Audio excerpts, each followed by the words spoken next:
ለጌታ ይሁን። እኔ ያ ቀን ተኝቼ ነበር 6 ሰዓት አካባቢ ግቢ ውስጥም ሰው አልነበረም። ለከተማም አዲስ ነበርኩና ተኝቼ እያለሁ የሆነ ህልም አየሁ። በህልሜ እኔና የሆነ በጣም ቀይ ህንድ የሚመስል ጸጉሩ ረጅም መርዛ በሉንና የሆነ እንደዚህ አይነት መደረክ ይመስላልና እንደዚህ አሁን ወደቀና አይዞሽ ልጅ አትሞችም እያለ እንደዚህ አሁን በቃ ወደቀ። በጣም ቀይ የሚያምር ጸጉሩ ረጅም ነው። ይሄን ህልም አየሁና በጣም ደንግጬ ከህልሜ ተነሳው። ስነሳ ላበላቡኛለሁ። ከዛ አንድ ጎረቤቴ ደግሞ እዚህ ቸርች ትመጣለችና ፀሐይ ትባላለች ታውቃላችሁ። ደወልኩለት። ፀሐይ የት ነሽ አልኳት። ቸርች ነኝ አለች። እዛው ጠብቂኝ እመጣለሁ አልኳት። ከዛ ልብሴን አልቀየርኩም ምን አላልኩም እንደተኛው ተነስቼ መጣውና እዛ ጋር መጨረሻ ላይ ቁጭ ብዬ ጸሎት ላይ ነበራችሁ። በጣም እየተጸለየ ነበረ። በቃ በጣም ያዛጋኛል። ከአይኔ ኦምባ ምናምን ይወርዳል። በቃ የሆነ በቃ ያንቀጠቅጠኛል። ከዛ ትንሽ እንደቆየ ያው ፖስት ጠሩኝ ወደዚህ ለይዛ ጋንቻ እንድጸልይልሽ አይደል የመጣሽው? ታዲያ ለምን ፈራሽ? በጣም ግራ ገባሽ አይደል? ለማን እናገራሽ ብላ እንዴት የምታምር ወጣት የነበረችውን ስጋዋን ሁሉ የበላ አውሬ ዘመኗን ህይወቷን ነገሯን በትንትንትን ያደረገ በሰው እየተጠቀመ ዛሬ የኪሳራ መንፈስ እግዚአብሔር ዛሬ ይገለብጠው። ወደዚህ መድረክ ከመጣው በኋላ እኔ ብዙ የሚያስታውሰው ነገሮች አልነበረ። እግዚአብሔር የዘላለም አምላክ የዘላለም ክንዶች ካንተ በታች ናቸው ተብሎ ጻፈ።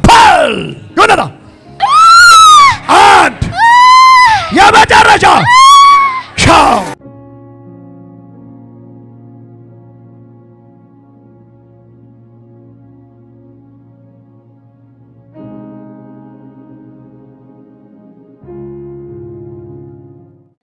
ወደዚህ ሃይማኖት ከመጣው በኋላ እኔ በጣም ደስተኛ ነኝ። በፊት በህይወቴ ብዙ ነገር ተበላሽቶብኛል። እቺ እግዚአብሔር ምስክሬ ነው። ዛሬ ጥያቄዋ ይመለሳል። አይደለም ቤተሰቦቼ በስጋ ቤተሰቦቼ አያቆኝም ማለት ትችላላችሁ። 5 ወንድሞች 2 እህቶች አሉኝ። ግን በዚህን ሰዓት ራሱ የት እንዳለው ራሱ አያቆኝም። ግን አሁን ከጎኔ ጌታ ስላለ አልፈራም። በፊት ፈራ ነበረ፣ ሰጋ ነበረ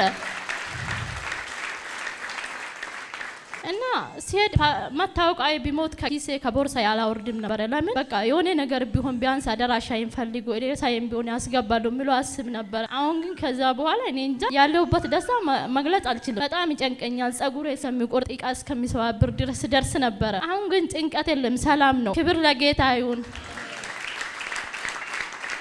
ኢየሱስ መንገድ ሰላም ነው። ኢየሱስ መንገድ ጤና ነው። ኢየሱስ መንገድ ደስታ ነው። በቃ እኔ ወደዚህ ከመጣሁ እኔ እንጃ ለመግለጽ በጣም ይከብደኛል። ለምን ወያ ቀና ያያችሁን ሰዎች እዚህ ውስጥ ልትኖሩ ትችላላችሁ። ዛሬ የጋበዘሽ ሰው ማን ነው? አንድ ጎረቤት ያለችና ያው ብዙ ጊዜ መስሙርን እንሰማለሁ፣ እሷ ጋርም እንሰማለሁ።